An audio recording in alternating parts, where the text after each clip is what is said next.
E agora, você acompanha pela Rádio Rio de Janeiro o programa Estudo das Obras de André Luiz. Vamos refletir sobre o livro Nosso Lar. Produção e apresentação, Tereza Cristina e Marco Antônio. Amigos ouvintes da Rádio Rio de Janeiro, com a permissão de Jesus, retornamos aqui a fim de darmos continuidade ao estudo da obra Nosso Lar, que foi ditado pelo Espírito André Luiz e psicografado por Francisco Cândido Xavier. Olá, caros ouvintes, vamos começar o nosso estudo de hoje. Estamos no final do capítulo 19 do livro Nosso Lar. No programa passado, nós conversamos sobre... Ainda estamos conversando sobre a conversa, né, da dona Laura com o André Luiz, sobre o caso da neta dela, e ela dizendo para a neta que quando ela voltasse na Terra, que o noivo já estaria até casado, que ela não se desesperasse, que ela mantivesse o otimismo, a confiança, porque ela, nas visitas que ela fez, a neta, e a gente conversou sobre isso também, sobre o grande consolo de saber que os nossos afetos, quando estão equilibrados no mundo espiritual, podem nos visitar.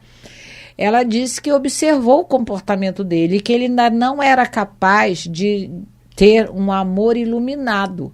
Ele era um homem comum e ele já, se ela tivesse a oportunidade de voltar com a neta, ela já veria ele casado. A gente conversou também no último programa sobre essa condição ideal de se andar no mundo espiritual ou fazer visitas à Terra sempre acompanhado de um mentor, porque a gente ainda não tem todo o cabedal, todo o conhecimento, todo o equilíbrio, intelecto, moral para andar sozinho no mundo espiritual. A gente comentou aqui sobre um médium português, Fernando de Lacerda, que ele vivia nesses desdobramentos, e a dona Ivone do Amaral Pereira coloca que às vezes ele batia lá no Instituto Correcional Maria de Nazaré e dava trabalho aos mentores para trazer ele de volta, porque ele corria perigo. A gente vê isso na obra do irmão Jacó, o livro Voltei, a situação quando ele próprio está sendo levado ao mundo espiritual por Dr. Bezerra de Menezes, quem lê o livro, quando eles atravessam uma ponte, eles escutam muitos gritos, blasfêmias, e o Dr. Bezerra pede a eles que eles se mantenham em oração para não entrar em sintonia. Então é muito perigoso fazer, e a gente comentou dessa moda de fazer a viagem astral, de algumas pessoas ficarem treinando isso, desdobrar e sozinha ficar perambulando no mundo espiritual. É que os mentores, os guias da humanidade têm pena da gente, sabe que nós somos criancinha, né? Que nós somos bebê ainda perante as humanidades do universo, então eles tomam conta da gente, com certeza. A gente sai, eles, né, vão lá e trazem a gente de volta, eles têm todo o cuidado, né? Ainda mais se a gente faz isso de uma maneira ingênua, achando que pode, né, com toda a nossa ignorância. Então, foi isso que a gente conversou no programa passado, e hoje nós vamos começar a reler o parágrafo 26. A gente leu no finalzinho do programa e vamos começar por ele.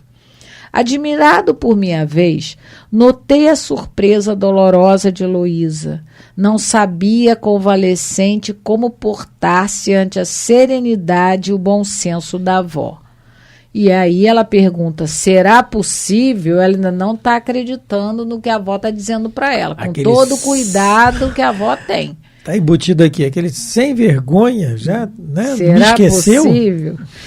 A genitora de Lísias esboçou um gesto extremamente carinhoso e falou, Não sejas teimosa, nem tentes desmentir-me. E aí sim a vovó dá um puxão de orelha, ao meu ver.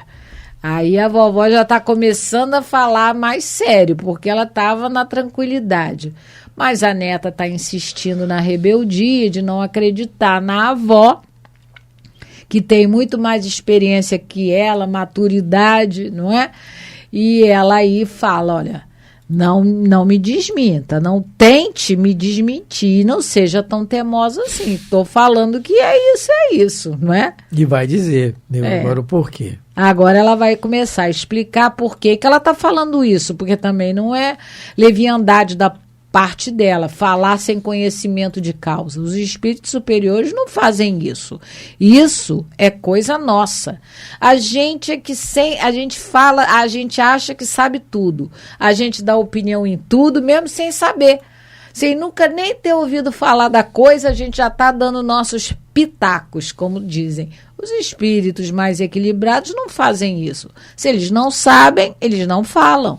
Eles não comentam, não é? Então, se ela está falando, ela tem conhecimento de causa. E ela vai explicar.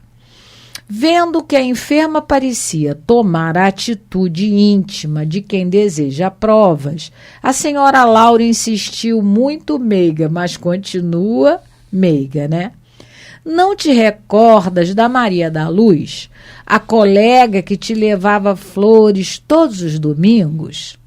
Pois nota, quando o médico anunciou em caráter confidencial a impossibilidade de restabelecer-te o corpo físico, Arnaldo, embora muito magoado, começou a envolvê-la em vibrações mentais diferentes.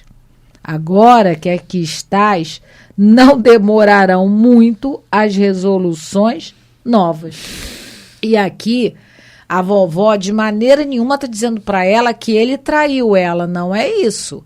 Mas ele começou a ver outras possibilidades, porque o médico falou, olha, não tem mais jeito.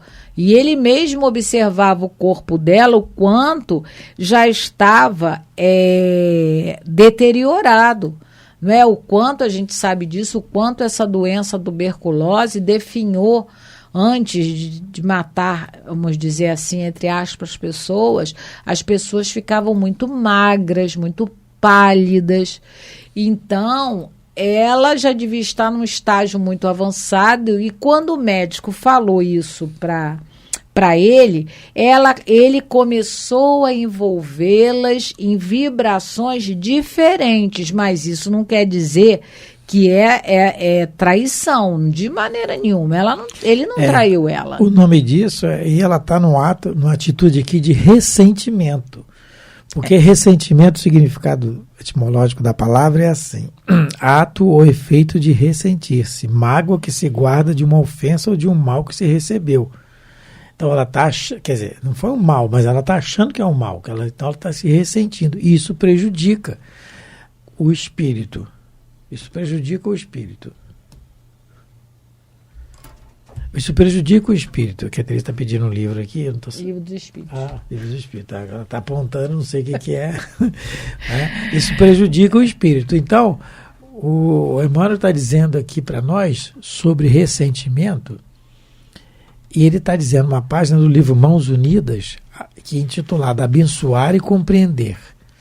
Ele fala assim: ressentimento não se constitui tão só de azedume que se nos introduz no espírito, quando a incompreensão nos torna intolerantes à frente das grandes dificuldades de alguém. Então, é o que está acontecendo com ela, né? A incompreensão está fazendo mal a ela. Então, o ressentimento é isso. E ele diz assim: tanto pesa na balança o quilo de chumbo em massa quanto o quilo de palha nela depositado. Meditemos em torno disso e reconheceremos que o perdão incondicional deve também alcançar as mínimas circunstâncias que se nos façam adversas. Em síntese, para que a paz more conosco, assegurando-nos proveito e alegria, nos caminhos do tempo, é forçoso não apenas trabalhar e servir sempre, mas igualmente compreender e abençoar. Então, é para proveito nosso, assegurando o que ele está dizendo, assegurando-nos proveito e alegria. É para o bem nosso. Isso repercute diretamente no nosso corpo, na nossa vida, não é? Naquilo que nós temos para cumprir as nossas missões aqui. Né? Então, o ressentimento, ele é um mal para nós. Então, esse esforço, é aquilo que nós viemos falando em alguns programas. É a ideia, claro, a Teresa está colocando aqui a situação, nós estamos colocando do que ela teria que fazer, da compreensão, da atitude compreensiva e tal. Mas muitos, a grande maioria de nós, teríamos a mesma atitude dela. Por isso que o livro está nos dando exemplo. Por isso que nós estamos estudando. Porque o estudo faz com que nós comecemos a raciocinar diferente. Por isso as páginas que nós lemos aqui um apêndice de acrescentando ensinos aqui para que nós raciocinemos diferente, não é? E no livro, em uma das cartas de Paulo, ele pede a nós que o sol não se ponha e que a gente tenha ressentimentos no coração. É para que nós aprendamos a raciocinar nisso, porque essas situações vão ocorrer conosco no dia a dia. No caso aqui da neta da dona Laura, ela está desencarnada e está nessa situação do noivo que está encarnado. Mas isso pode acontecer conosco no dia a dia. Às vezes uma situação corriqueira que acontece e nós nos magoamos, nos ressentimos. É a mágoa, o ressentimento, isso faz mal para nós. É muito difícil ainda para nós ainda, mas é o raciocínio que nós temos que lutar.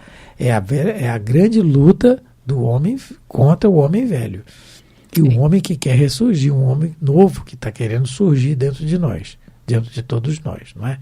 Isso, aqueles que tiverem interesse em estudar melhor e ler algo sobre a questão desse fluxo mental, né, que ela coloca aqui, que ele já estava envolvendo em vibrações mentais diferentes. Então, ele já estava mandando, né, para ela, de alguma maneira, alguns pensamentos diferentes. Ela começou a olhar para ela de uma maneira diferente. No capítulo 10 do livro Mecanismo da Mediunidade, tem um subtítulo chamado Fluxo Mental. E nesse subtítulo tem outro chamado O Campo da Aura. E aí, no caso, quem tiver interesse vai poder, né, eu vou ler só um trechinho. Articulando ao redor de si mesma as radiações das sinergias funcionais das agregações celulares do campo físico ou do psicossomático, a alma encarnada ou desencarnada está envolvida na própria aura ou túnica de forças eletromagnéticas. Evidenciam-se essas irradiações de maneira condensada até um ponto determinado, contendo as essências e imagens que lhe configuram os desejos do mundo íntimo, em processo espontâneo de autoexteriorização. Então, a dona Laura, quando ele olhou, ela conseguiu ver nesse pensamento que ele mandou para Maria da Luz, ela conseguiu ver a intenção dele, porque a nossa mente, ela irradia, no caso, com todo o nosso potencial de sentimento, de intenção, de desejo, e ela viu que ele começou a olhar para ela de maneira diferente. Então, quem quiser dar uma lidinha, Mecanismo da Mediunidade, capítulo 10, o fluxo mental, que todos nós temos, não é? Todos nós emitimos e recebemos pensamentos. E esse pensamento, como aqui no livro coloca, ele vai impregnado dos nossos sentimentos e das nossas intenções. E foi aí que a dona Laura percebeu que ele já estava olhando diferente para Maria da Luz. É como Jesus diz, como o Evangelho nos diz, né? Nós podemos errar por pensamentos, atos e palavras. Porque o tetraplégico e o mudo, então, não errariam, porque não fala nem se move. Então, e Jesus também fala sobre se olhares mal para uma mulher, já adulteraste com ela. Então, atrás do olhar, da intenção, está o pensamento. É o pensamento nosso é contínuo. Nós não paramos de pensar, não existe isso. Então, essa questão do fluxo mental que a Teresa colocou é uma responsabilidade muito grande nossa, enquanto nós emitimos isso, né? Vigiar bastante a nascente, né, do nosso coração, porque o nosso pensamento vai carregado com tudo que nasce do nosso sentimento, porque a gente é o que sente, não o que a gente acha que é, né, o que a gente pensa que é. A gente é, na realidade, o que sente. E não tem jeito de bloquear essa irradiação. Ela vai com o nosso colorido. Por isso que quando a gente... Outro parênteses aqui, Marco. Quando a gente fala na questão que quem dá passe são os espíritos, porque eles é que conseguem avaliar que tipo de emanação você está colocando para fora. Porque tem fluidos que são calmantes, tem fluidos que são tônicos. Então, porque cada ser humano tem uma constituição, a gente sabe disso. Então, tem pessoas que elas são mais tranquilas, outras mais energéticas. Mas como é que você vai saber realmente que tipo de fluido naquele momento você está emanando? Eles é que sabem, então eles recolhem o nosso fluido animal, que é carregado, né, com os nossos sentimentos, com as nossas impressões, nossos pensamentos, e eles é que sabem manipular quem é que está precisando de que tipo de fluido, porque vai. É o que a dona Laura começou a ver nas expansões mentais do noivo da Heloísa, que ele já estava, o pensamento dele agora já estava com um coloridozinho diferente, né? Mas voltando a gente a dizer, isso não é traição. Ele começou a ter um novo interesse, não é? Ele não enganou ninguém. Não enganou, não. Agora, continuando... Outro parêntese. Se ele fosse espírita e tivesse o conhecimento da vida após a morte, que a vida continua, o conhecimento e a certeza, que a vida continua, que a morte não existe, que ela está, a noiva, né? Então, a Heloísa, que seria a noiva, estaria viva e desencarnada, mas viva. Talvez o comportamento fosse outro. Talvez o comportamento fosse outro. Mas, mesmo assim, seria a compreensão dela. Nós citamos aqui, acho que foi no programa passado, o Arnaldo Rocha, um grande amigo do Chico, conviveu com o Chico muito em Pedro Leopoldo. O Chico o reencontrou nessa encarnação, dando um esbarrão nele em Belo Horizonte, estava andando pela rua e caiu assim os livros que o Chico estava na mão, e o Arnaldo foi ajudar para pegar. E aí o Chico começou a falar da Meimei para o Arnaldo, assim, nada, que era a esposa do Arnaldo que tinha desencarnado meses antes. E ele casou, já era espírita, quando ele casa pela segunda vez. Isso, aí ele meses antes a gente encarnou. É a Meimei que tem várias mensagens através do Chico. E aí ele casa novamente. Novamente, a vida prossegue. A Meimei tem sim um certo ciúme lá, tem até uma mensagem aí, tem até escrito do Emmanuel e tal, dizendo, mas ela se conformou porque ele está encarnado, queria constituir uma família, tudo bem. Então, esse é o aprendizado que nós temos que ter, não é? Ela já... nesse aqui seria o caso. Aí ela teria que ter ele teria que ter uma compreensão, e ela mais ainda, né? Maior ainda. Então, seria diferente.